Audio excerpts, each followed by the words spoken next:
महाराष्ट्रात विधानसभेची निवडणूक तोंडावर आल्यामुळे राज्यातील राजकारणात चांगलंच तापलंय. एकीकडे विरोधक राज्यातील विविध विषयांवर सरकारवर टीकेची झोड उडवत आहे, तर दुसरीकडे महायुती सरकारने विधानसभा निवडणुकीच्या तोंडावर निर्णयाचा धडाका लावला आहे.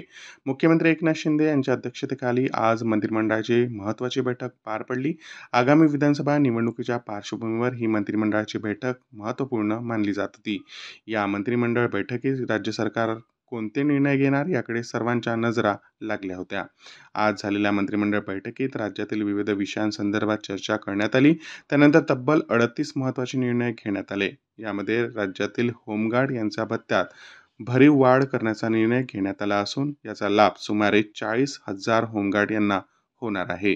तसेच कोतवालांच्या मानधनात 10% वाढ, तसेच अनुकंपा धोरणातही लागू करण्यात येणार. ग्राम रोजगार सेवकांना आता दरमहा 8,000 रुपये मानधन देण्यात येणार आहे. तसेच माजी न्यायमूर्ती संदीप शिंदे समितीचा दुसरा आणि तिसरा अहवाल राज्य सरकारने स्वीकारण्याचा निर्णय घेतला आहे.